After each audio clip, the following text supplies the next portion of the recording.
Hello students, today we are going to start chapter number 14, that is semiconductor devices. What are electronic devices? हमारे पास दो type की electronic devices होती हैं. एक electronic devices made होती हैं ऑफ वैक्यूम ट्यूब्स और सेकंड वन होती हैं solid state electronic devices. Vacuum tubes में जो इलेक्ट्रॉन्स ऑब्टेन होते हैं वो हम कैथोड को हीट करवाते हैं, देन उसमें से इलेक्ट्रॉन्स एमिट होते हैं और जो फ्लो ऑफ इलेक्ट्रॉन है वो कंट्रोल किया जाता है बाय वेरिंग द वोल्टेज. ये पहले चलती थी, अब हम इनका यूज़ नहीं करते. अब हम सॉलिड स्टेट इलेक्ट्रॉनिक डिवाइसेस का यूज़ करते हैं. जैसे इसमें हम वोल्टेज अप्लाई करते हैं और number of charge carriers change होते हैं. सिंपल एक्साइटेशन होती है इलेक्ट्रॉन्स की, कोई कैथोड वगैरह नहीं लेनी पड़ती. जैसे हम आज ये LED वगैरह आजकल यूज़ कर रहे हैं तो वो सॉलिड स्टेट इलेक्ट्रॉनिक डिवाइसेस से ही बने हुए हैं, तो अब हम इनका यूज़ करते हैं. Classification of solids on the basis of their conductivity, ये आप सबको पता ही है. Conductors, insulator and semiconductors, तीन कैटेगरीज में हम क्लासीफाई करते हैं. What are conductors? जिनकी हाई कंडक्टिविटी होती है एंड लो रेजिस्टिविटी होती है, जैसे कि aluminium, copper, gold, silver etcetera. इनकी कंडक्टिविटी की रेंज क्या होती है? 10⁻² to 10⁻8 siemens metre inverse and resistivity 10⁻² to 10⁻8 ohm metre. Conductivity और जो रेजिस्टिविटी होते हैं वो एक दूसरे का रेसिप्रोकल होते हैं. And which one is the best metal conductor? Silver. आपको पता ही है सिल्वर जो है वो बेस्ट मेटल कंडक्टर है. नेक्स्ट है insulators. There are some solids which have low conductivity and very high resistivity. इनकी रेजिस्टिविटी बहुत ज़्यादा हाई होती है तो ये कंडक्ट नहीं करते, इसमें से इलेक्ट्रॉन्स इजीली फ्लो नहीं करता, करंट कंस्टिट्यूट नहीं होता इन इंसुलेटर्स. इंसुलेटर्स की जो आपके पास कंडक्टिविटी होती है वो लेस देन होती है 10⁻⁻8 siemens metre inverse, but resistivity जो होती है वो क्या होती है? Greater than 10⁻8 ohm metre. Next है सेमी कंडक्टर. सेमी कंडक्टर क्या होते हैं? जिनकी कंडक्टिविटी और रेजिस्टिविटी लाई करती है in between metal and insulator. इनके लिए सिग्मा कंडक्टिविटी होएगा 10⁻⁻5 to 10⁻0 साइमन मीटर इनवर्स और रेजिस्टिविटी क्या आती है? 10⁻5 to 10⁻0 ओम मीटर. नेक्स्ट है band theory of solids. Energy bands हमने इसमें डिस्कस करनी है. बोहर थ्योरी के अकॉर्डिंग क्या होता है? जो इलेक्ट्रॉन्स रिवॉल्व करते हैं वो वेल डिफाइंड एनर्जी लेवल्स में रिवॉल्व करते हैं. There are well defined energy levels of electrons in an isolated atom, but when large number of atoms are brought together then there is a considerable modification in the energy levels of electrons in the outer shell, yet energy levels of inner shell remains same. To understand this modification, let us take example of silicon. हम क्या बोल रहे हैं कि हम जब silicon के दो एटम्स को पास लेके आ रहे हैं तो उनके सिर्फ आउटर मोस्ट जो शेल के इलेक्ट्रॉन्स हैं सिर्फ उनमें ही चेंज होती हैं, उनमें ही मॉडिफिकेशन होती है, जबकि जो इनर शेल के इलेक्ट्रॉन्स हैं वो सेम रहते हैं. तो हमने सिलिकॉन लिया. सिलिकॉन का एटॉमिक नंबर क्या होता है? 14. So what will be it's electronic configuration? Electronic configuration हो जाएगी 1s2 2s2 2p6 3s2 3p2. And germanium इसी कैटेगरी का है. इस पीरियोडिक टेबल में जब आपने देखा था तो जब हम ग्रुप्स बनाते हैं तो हम ऐसे ही बनाते हैं कि एक पर्टिकुलर कॉलम में आने वाले एलिमेंट्स की सारी प्रॉपर्टीज़ सेम रहें, राइट. तो जर्मेनियम का भी क्या रहेगा? सेम प्रॉपर्टी रहेगी. इसमें 4s2 4p2 आएगी आउटर शेल. सिलिकॉन में थी 3s2 3p2, इसमें आ जाएगी 4s2 4p2. मतलब इनके आउटर मोस्ट शेल में कितने इलेक्ट्रॉन्स हैं? 4. अगर n एटम्स हैं तो आउटर मोस्ट शेल में कितने इलेक्ट्रॉन्स हो जाएंगे? 4 × n 4n, right. Now outermost shell for silicon क्या थी? 3s 3p. एस में आपके पास कितने इलेक्ट्रॉन आ सकते हैं? 2 एंड पी में 6. तो maximum number of electrons in the outer most orbit of silicon can B 8. 8 हो सकते हैं। n एटम्स के लिए कितने हो जाएंगे 8n, बट हैं कितने इलेक्ट्रॉन्स वहाँ पे 4n, तो क्या रहेगा 4n फिल्ड 4n एम्प्टी। अब यहाँ पर हमने क्या ले रखे है, इस साइड हमने दिखा रखी है वाई एक्सिस पर एनर्जी और इधर दिखा रखी है हमने इंटर एटॉमिक स्पेसिंग आर। अब जब हम सिलिकॉन के एटम्स को पास पास लाएंगे तो इनके आउटर मोस्ट शेल वाले जो इलेक्ट्रॉन्स हैं वो एक दूसरे के साथ क्या करेंगे इंटरेक्ट, और जब हम सफिशिएंट क्लोज डिस्टेंस पर उनको ले आएंगे तो वो एक टाइम पर एक दूसरे में मर्ज कर जाएंगे। फिर उसके बाद भी अगर आप उनको क्लोज ला रहे हो तो वो फर्दर स्प्लिट कर जाएंगे और हमारे पास दो बैंड्स दे देंगे। दो बैंड्स कौन कौन से, conduction band and valence band. तो this process of splitting of energy levels of silicon can be understood by considering the different situations. जैसे हमने पहले क्या किया था कि आर को डी लिया था, डी इज़ ग्रेटर देन ए, जब बहुत दूर है। बहुत दूर होने पर क्या है उसमें कोई भी इंट्रैक्शन नहीं है। फिर सी पर क्या हो रहा है, एट सी इंट्रैक्शन स्टार्ट होगी, सी तक आते आते इंट्रैक्शन स्टार्ट हो जाएगी। बी पर क्या हो रहा है, इन बिटवीन वो क्या हो रहे हैं क्लोजली पैक हो रही है, एंड बी पर क्या हो रहा है वो दोनों कंप्लीटली मर्ज कर रहे हैं। फिर फर्दर जब हम ए पर ला रहे हैं, ए पर लाने पर उनमें फर्दर स्प्लिटिंग हो रही है और हमें क्या मिल रहे हैं दो band. Lower completely filled band is known as valence band, upper completely filled band is known as conduction band. Valence band क्या होएगा, in the energy band diagram of semiconductors the lower band belonging to the valence electrons of a given crystal is called valence band. ये partially filled होएगा या completely field होएगा, कभी भी empty नहीं होएगा क्योंकि लोअर है, एनर्जी कम चाहिए इसको, तो इलेक्ट्रॉन्स यहाँ पर कम एनर्जी में इजीली रह सकते हैं एंड स्टेबल भी रह सकते हैं। In this band electrons are not capable of gaining energy from external electric field. So ये वाले इलेक्ट्रॉन्स इलेक्ट्रिक करंट को भी कंट्रीब्यूट नहीं करते due to their low energy. Conduction band में क्या होएगा, कंडक्शन बैंड ऊपर था मतलब इसको हाई एनर्जी चाहिए। हाई एनर्जी में इलेक्ट्रॉन अनस्टेबल रहता है और उसको ऊपर जाने के लिए एनर्जी कहीं ना कहीं से गेन करनी पड़ेगी। तो ये वाला जो बैंड है या तो कम्प्लीटली एम्प्टी होएगा या पार्शली फिल्ड होएगा। इन दिस बैंड इलेक्ट्रॉन्स के पास सफिशिएंट एनर्जी है so they can gain energy from external electric field and contribute to the electric current, right? Next is energy band gap. What is energy band gap? This difference between the conduction band and valence band. Conduction band का आपने lowest लेना है and valence band का अपर highest level लेना है, ठीक है। सो इन दोनों के बीच में जो एनर्जी गैप होएगा वो क्या हो जाएगा E G energy band gap. Energy band gap different materials के लिए डिफरेंट होता है। एनर्जी की वैल्यू क्या हो जाएगी एच न्यू, न्यू तो आप सी बाई लैम्डा भी लिख सकते हो, ये फॉर्मूला तो हम वेल नोन है, आइंस्टीन ने दिया था। Is equal to H nu is further equal to H C by lambda.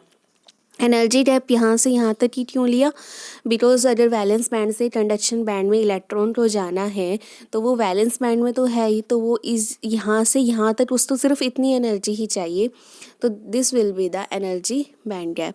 Now what is the difference between conductors, semi conductors and insulators on the basis of energy band.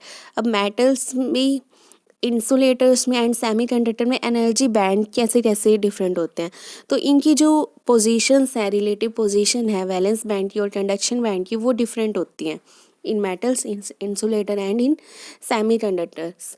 Metals में क्या होगा, जो conduction band और valence band है वो एक दूसरे के साथ ओवरलैप कर जाएंगे और वहाँ पर कोई भी एनर्जी बैंड गैप नहीं रहेगा। इलेक्ट्रॉन्स इजीली फ्लो कर सकते हैं from valence band to conduction band. अगर वो इजीली फ्लो कर सकते हैं तो क्या होएगा, वो इजीली कंट्रीब्यूट करेंगे टू द इलेक्ट्रिक करंट। तो रेजिस्टेंस इन मटेरियल्स से क्या होगी बहुत ज़्यादा लो और कंडक्टिविटी क्या होगी हाई। क्योंकि जो इलेक्ट्रॉन्स हैं वो इजीली कंट्रीब्यूट कर रहे हैं to the electric current. Next is insulators. Insulators में वैलेंस बैंड क्या होता है, completely filled, and conduction band completely empty होता है, और इसमें जो एनर्जी बैंड गैप होता है वो ग्रेटर देन 3 इलेक्ट्रॉन वोल्ट है। 3 इलेक्ट्रॉन वोल्ट एनर्जी बहुत ज़्यादा है। अगर आप इलेक्ट्रिक फील्ड जितना मर्जी हाई दे दो तभी भी इलेक्ट्रॉन वैलेंस बैंड से कंडक्शन बैंड में नहीं जाएगा। तो conduction in this materials is impossible, so they behave as insulators.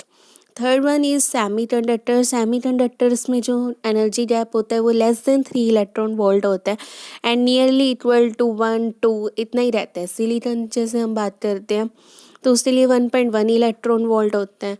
Germanium के लिए 0.72 इलेक्ट्रॉन वोल्ट होता है।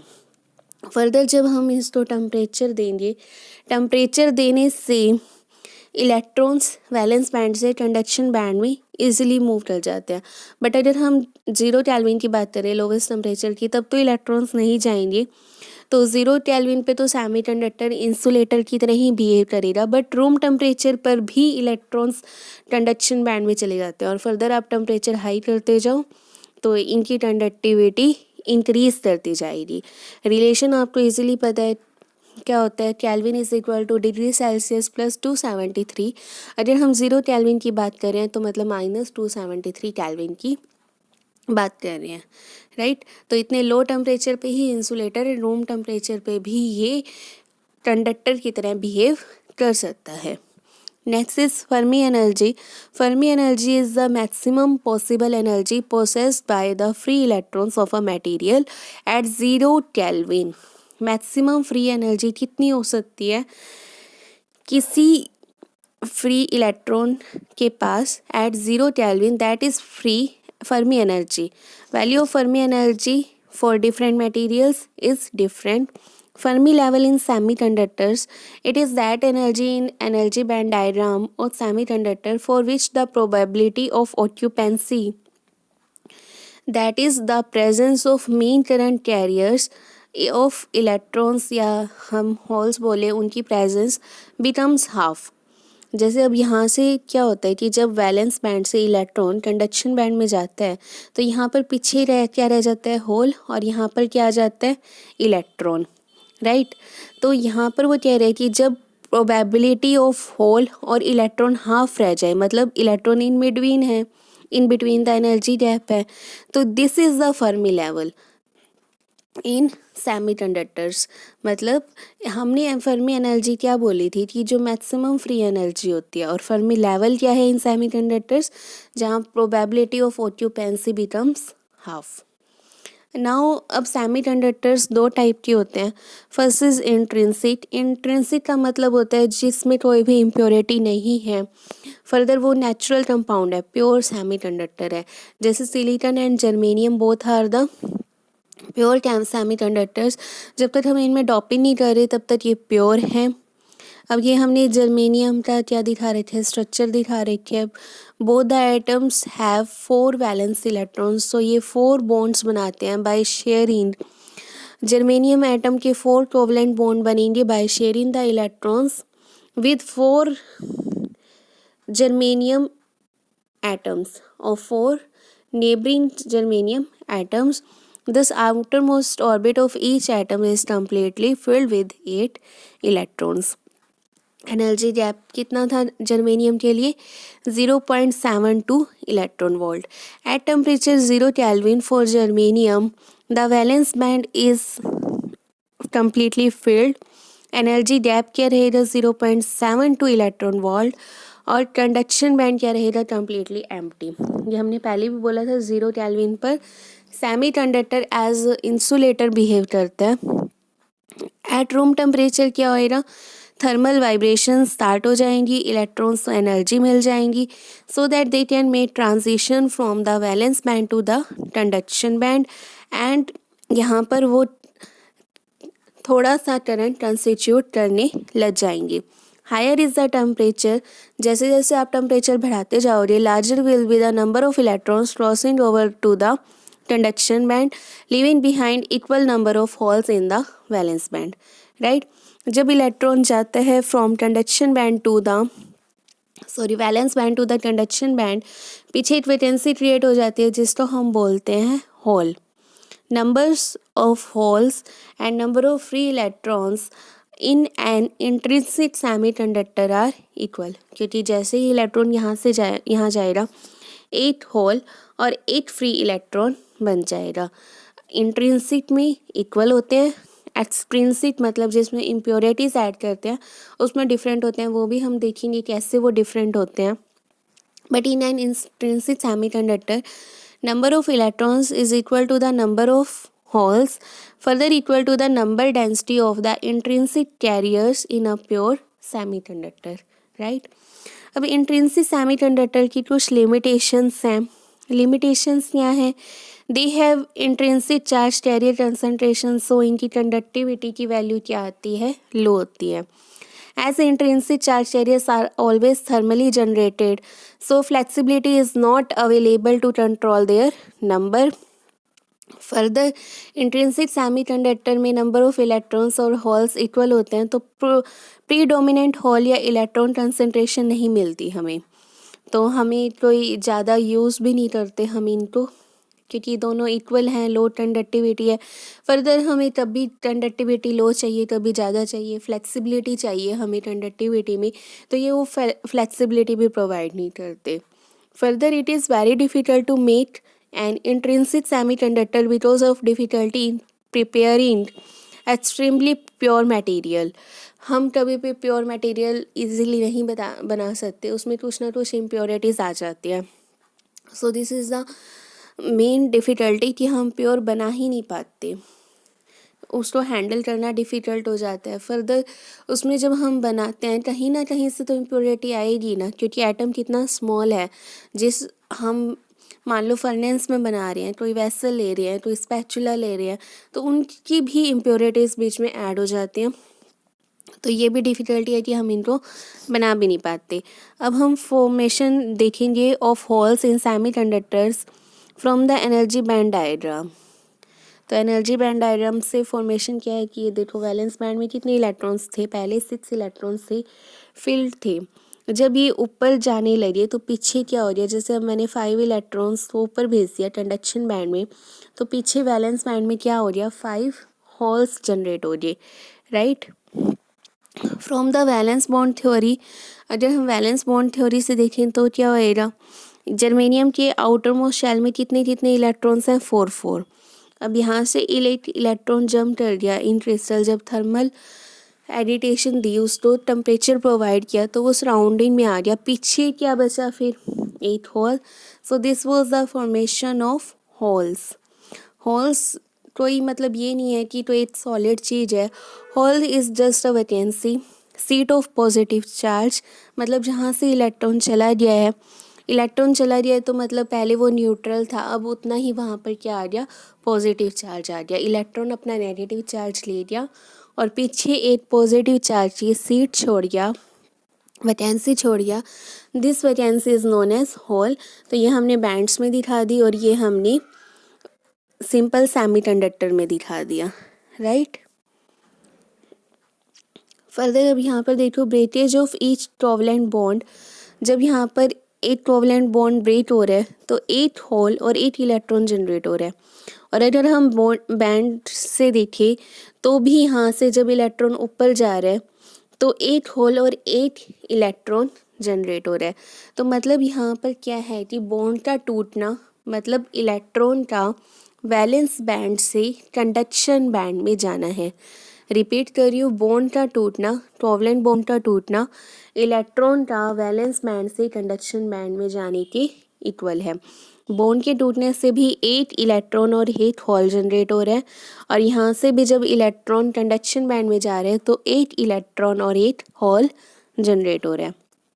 The number of free electrons or holes produced as a result of an ionization is equal to Ne is equal to NH. कितनी होती है इनकी concentration, N note जो कि कॉन्स्टेंट है, e raised to the power minus Eg upon 2kT. Eg is the energy gap, K is the Boltzmann constant, universal constant है ये भी, T is the absolute temperature. जैसे जैसे आप टेम्परेचर इंक्रीज कर रहे हो एक्सपोनेंशियली इलेक्ट्रॉन्स और होल्स की कंसंट्रेशन इंक्रीज कर जाएगी। ई की पावर में है, एक्सपोनेंशियल की पावर में है, तो होल्स और इलेक्ट्रॉन्स की कंसंट्रेशन एक्सपोनेंशियली इंक्रीज कर जाएगी with increase in temperature. Now next is electrical conduction in semiconductors. Electrical conduction in semiconductor is caused by the motion of electrons in the conduction band. जो कि हमने अभी बोला था कि वैलेंस बैंड में जो इलेक्ट्रॉन्स हैं वो कंडक्टिविटी को कोई भी कंट्रीब्यूट नहीं करते, only electrons in the conduction band contribute to the electrical conduction. तो जब हम इलेक्ट्रिक फील्ड अप्लाई करेंगे, जो कंडक्शन बैंड के इलेक्ट्रॉन्स हैं वो अपोजिट डायरेक्शन में मूव करेंगे। इलेक्ट्रिक फील्ड की डायरेक्शन होती है positive to negative and electrons move करते हैं towards positive side. So when an electric field is applied, the electrons in the conduction band travel in the opposite direction to that of the electric field and constitute करते हैं electronic current, that is IE। और जो conventional current होता है वो क्या होता है, सिंपल इलेक्ट्रिक फील्ड की डायरेक्शन में positive to negative, and electronic current होता है negative to positive. But holes जो हैं वैलेंस बैंड में वो मूव करते हैं in the direction of electric field. जब ये मान लो एक होल है, यहाँ पे एक इलेक्ट्रॉन है, इलेक्ट्रॉन यहाँ आ गया तो होल इस साइड ही आएगा।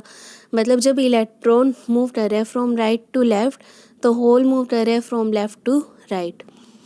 तो होल मूव कर रहा है, होल मूव नहीं करता है एक्चुअली में, इलेक्ट्रॉन मूव करते हैं, बट यहाँ पे हमें ऐसे लग रहा है कि होल भी मूव कर रहा है।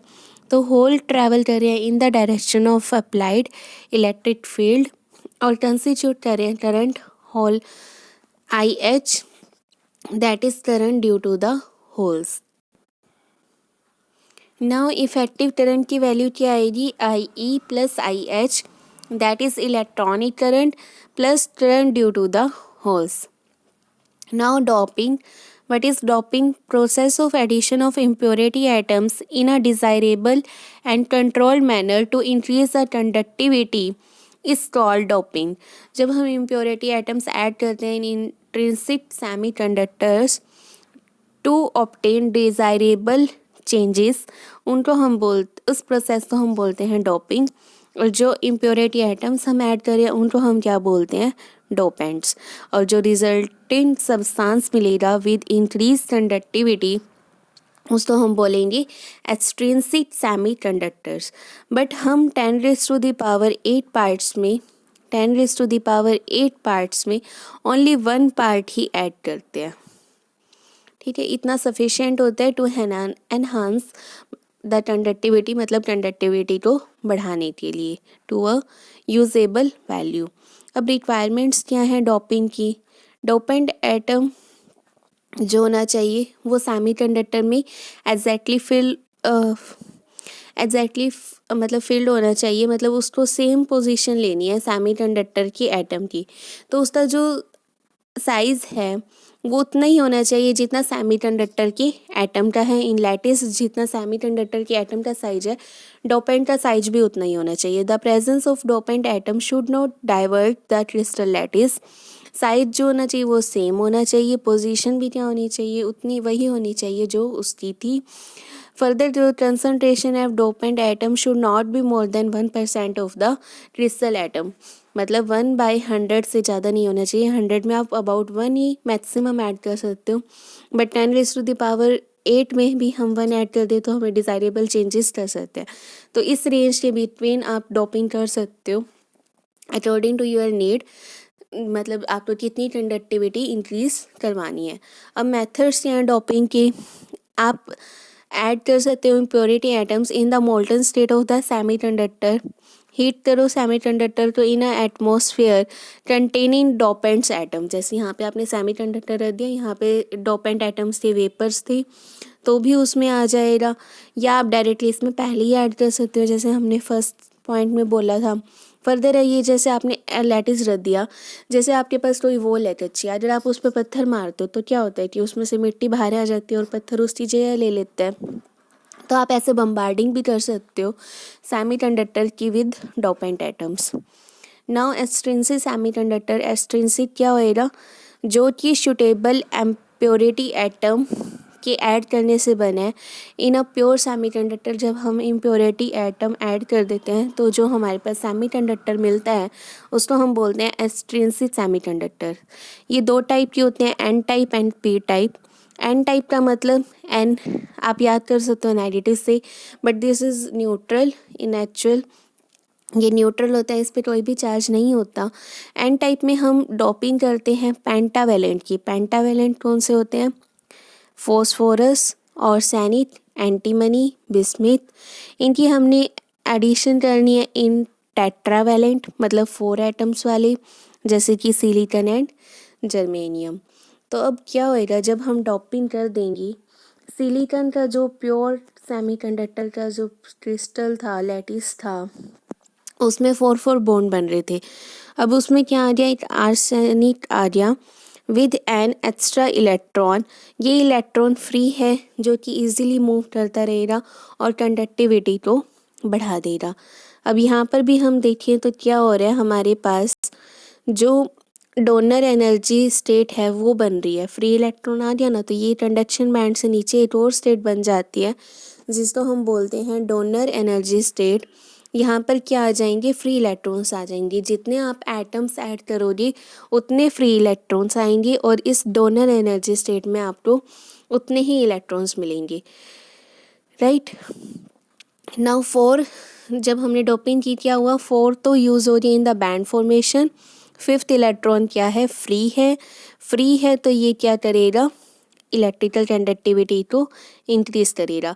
हर इम्प्योरिटी एटम 8 फ्री इलेक्ट्रॉन दे रहा है, ठीक है।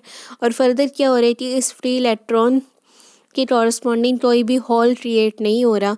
रूम टेम्परेचर पर जो इलेक्ट्रॉन हॉल पेयर्स वैसे जनरेट होंगी due to absorption of thermal energy, वो तो होंगी। जैसे वैलेंस बैंड से इलेक्ट्रॉन ऊपर जाएगा तो यहाँ पर जितने हॉल क्रिएट होंगे उतने इलेक्ट्रॉन्स यहाँ पर आएंगे। फर्दर इलेक्ट्रॉन्स कुछ ज़्यादा होंगे, कितने ज़्यादा होंगे, जितने हमने इम्प्योरिटी एटम्स ऐड किए हैं, राइट। फिर है energy band in an type semiconductor. Energy band के बारे में मैंने आपको बता ही दिया कि वहाँ पर एक और एनर्जी स्टेट बन जाती है जिसको हम बोलते हैं donor energy level between the valence band and conduction band, and this will lie close to the conduction band. और ये कब बनता है, जब हम पेंटावेलेंट इम्प्योरिटी ऐड करते हैं, राइट। फिर है हमारे पास P type semiconductor. P type में हम डोपिंग करेंगे ट्राईवेलेंट की। ट्राईवेलेंट एटम्स कौन से होते हैं, boron family, like gallium, indium, boron, aluminium. जब हम इनकी डोपिंग करेंगे इन जर्मेनियम क्रिस्टल तो यहाँ पर क्या होएगा, 3 बॉन्ड तो बन जाएंगे, एक वैकेंसी रहेगी और इस वैकेंसी को फिल करेगा जर्मेनियम का इलेक्ट्रॉन। जो ये साइड पे जर्मेनियम का एटम है, इसका इलेक्ट्रॉन इस वैकेंसी को फिल करने आएगा। फिर जो जर्मेनियम के साइड पर वैकेंसी क्रिएट होगी due to the deficiency of electron, इस डेफिशिएंसी को हम बोलते हैं होल। इसको हम क्या बोलते हैं, होल। मतलब अब यहाँ पर देखो आप फर्दर क्या बोल सकते हो कि जो पी टाइप सेमीकंडक्टर्स हैं उसमें हम एक्सेप्टर एटम डाल रहे हैं, मतलब जो इलेक्ट्रॉन को एक्सेप्ट कर रहे हैं from the intrinsic semiconductor atoms. जैसे यहाँ से जर्मेनियम से उसने इलेक्ट्रॉन एक्सेप्ट किया तो इसमें होते हैं एक्सेप्टर एटम्स, और ये सेमीकंडक्टर को हम बोल सकते हैं एक्सेप्टर टाइप और पी टाइप। और एन टाइप को हमने डोनर क्यों बोला था, बिकॉज वो क्रिस्टल में एक इलेक्ट्रॉन डोनेट कर रहा था, प्रोवाइड कर रहा था, तो उसको हम डोनर टाइप बोल सकते हैं, एन टाइप बोल सकते हैं। और उसमें जो एनर्जी लेवल एक्स्ट्रा आएगा वो आएगा डोनर एनर्जी लेवल, और इसमें क्या आएगा, एक्सेप्टर एनर्जी लेवल। यहाँ पर एक्सेप्टर एनर्जी लेवल आएगा close to the valence band, because इसमें क्या है, होल्स हैं, बट होल्स भी इलेक्ट्रिकल कंडक्टिविटी तो कंट्रीब्यूट कर रहे हैं, तो मतलब वो वैलेंस बैंड और कंडक्शन बैंड के एनर्जी गैप को तो डिक्रीज कर ही रहे हैं। तो यहाँ पर जो एक्सेप्टर एनर्जी लेवल बनेगा वो इन बिटवीन बनेगा valence band and conduction band के, but this will lie close to the valence band, right. Further room temperature पर थर्मल एनर्जी से जो इलेक्ट्रॉन होल पेयर कंस्टिट्यूट होंगी वो तो होंगी, बट यहाँ पर होल्स ज़्यादा होंगे as compare two electrons, because हमने जो एटम ऐड किया है वो ऐड किया है एक्सेप्टर एटम। एन टाइप में इलेक्ट्रॉन्स ज़्यादा होंगे as compare to holes, because जो हमने एटम ऐड किया है वो हमने ऐड किया है donor atom, right. So this was all about the intrinsic and extrinsic semiconductors. Next class में हम पढ़ेंगे about PN junction diode and their biasing.